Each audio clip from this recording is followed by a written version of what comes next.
worried that I look like I'm hiding all 3 of the Beaumonts in here. But right now, my biggest concerns are avoiding hemorrhoids and trying not to fart for the next 10 minutes.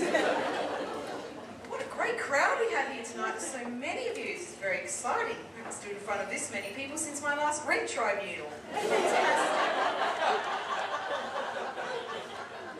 Now, I'd just like to thank our wonderful door staff. So can you please just give them a hand? They've just done such a great job.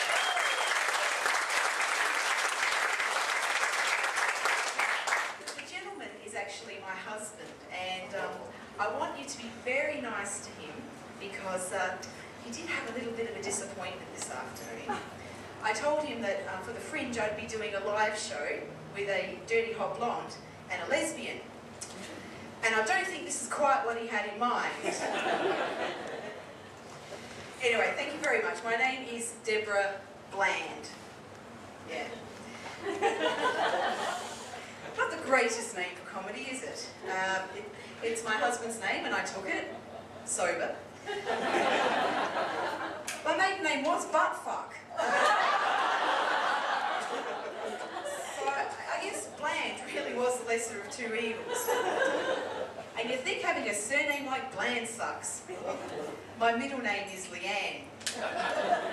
Deborah Leanne Bland. I sound like a fucking Dr. Seuss book. I do not like green eggs and ham. I do not like them. Deb Leanne Bland.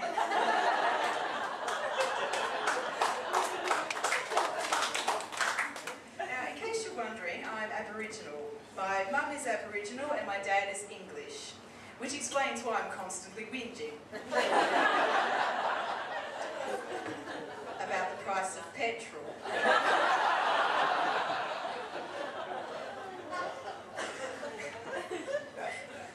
Now, people say we're very lucky to live in a country like Australia because we're supposed to be a country that embraces different cultures.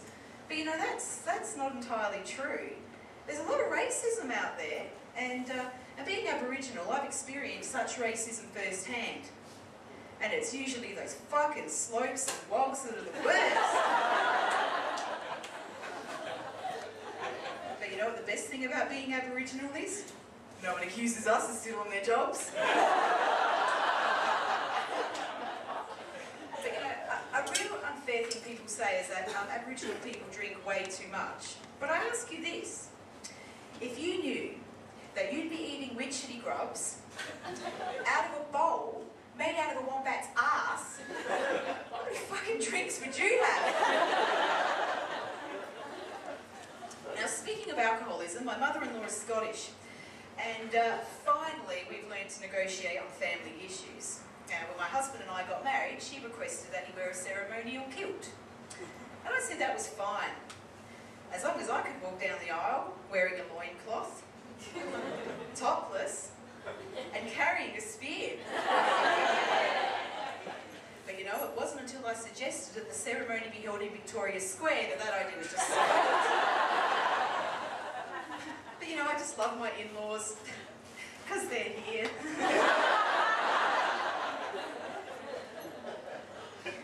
Now, I've got a group of friends that keep trying to get me to go to the beach with them. Now, when you're my size, going to the beach, it's about as appealing as a Casey Donovan concert. I've got no interest in the beach, man. It's not like I need a fucking tan.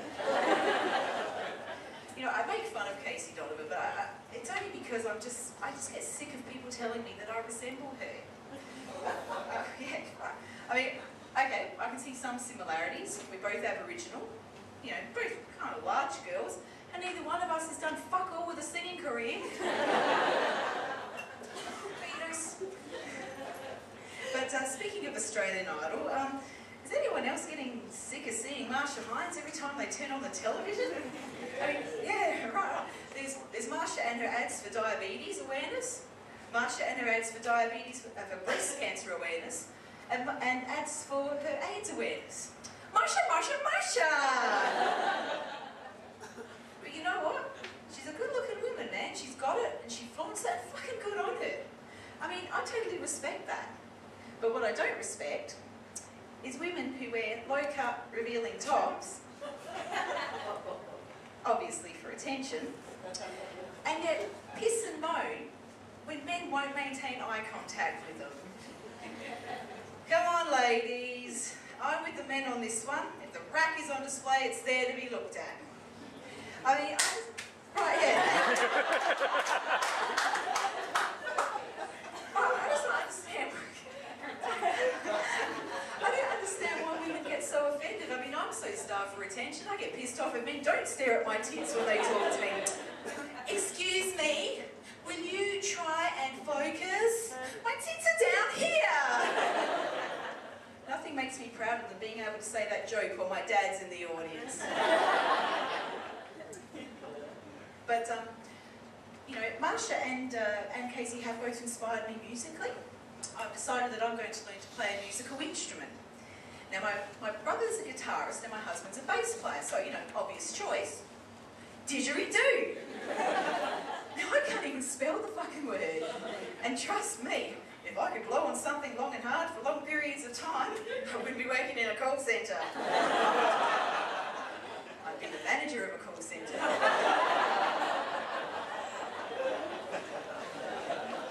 Well, you know, I joke around, but I'm very proud of my Aboriginal heritage. I mean, we've faced some real tragedy in the past. You know, there's been colonisation and the stolen generation. Fucking treaty by Yothu Yindi. Fucking hell, we should be saying sorry to you guys. What is it about that song that makes white people in a club just like lose their fucking minds?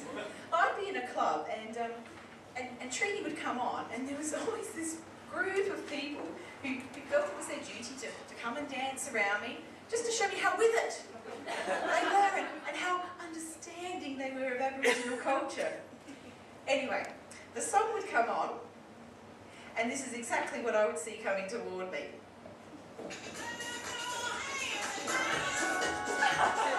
There's one!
Now, as you know, I'm pregnant, but I'm actually almost 8 months pregnant.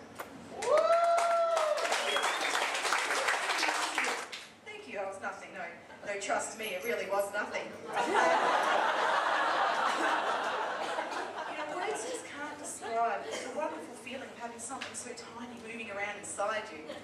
But enough about the conception.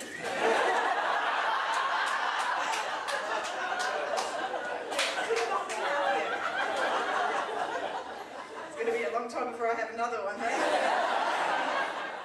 Could not be happier, you know, but I'll confess to you guys that I'm absolutely terrified about giving birth because I imagine that it's going to be a lot like the aftermath of a plane crash. A whole lot of screaming and crying, and then a bunch of people standing around to look at the black box.